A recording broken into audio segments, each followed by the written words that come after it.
నమస్తే అండి, సలాం అలైకుం. నేను ఈరోజు మీకు ఒక ఇంపార్టెంట్ టాపిక్ చెప్పాలనుకుంటున్నాను.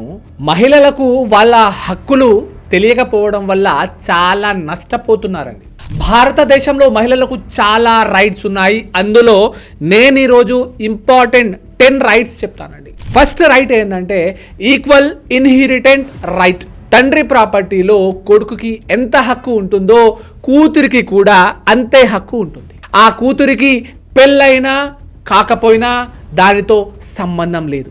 సెకండ్ ఏంటంటే మహిళలకు పెళ్లి జరిగినా జరగకపోయినా ఆమె లీగల్గా బిడ్డని అడాప్ట్ చేసుకోవచ్చు. ఎందుకంటే ప్రతి మహిళకు తన ఫ్యామిలీని క్రియేట్ చేసుకునే రైట్ ఉంటుంది. థర్డ్, ప్రతి మహిళకు 26 వీక్స్ పేడ్ మెటర్నిటీ లీవ్స్ ఉంటాయి. మీరు ఒకవేళ ప్రెగ్నెంట్ అయితే 26 వీక్స్ వరకు లీవ్ తీసుకోవచ్చు అండ్ అందుకు మీ శాలరీ కట్ అవ్వదు. ఫోర్త్, ప్రతి ప్రెగ్నెంట్ ఉమెన్కి గవర్నమెంట్ ఫ్రీ అంబులెన్స్ ఫెసిలిటీ ఇచ్చింది. అంటే డెలివరీ టైంలో మీరు అంబులెన్స్ని ఫ్రీగా యూజ్ చేసుకోవచ్చు.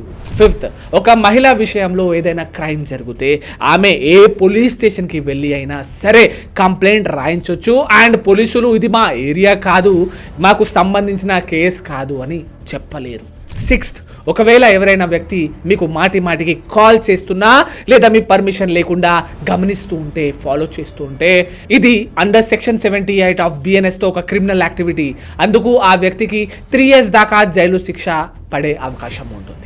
సెవెంత్, ఒకవేళ ఎవరైనా మహిళ సెక్షువల్ అసల్ట్కి గురి అయితే ఆమెకి ఫ్రీ ట్రీట్మెంట్ ఇవ్వడం ఇర్రెస్పెక్టివ్ ఆఫ్ ప్రైవేట్ హాస్పిటల్. ప్రతి హాస్పిటల్ బౌండ్ అయి ఉంటుంది.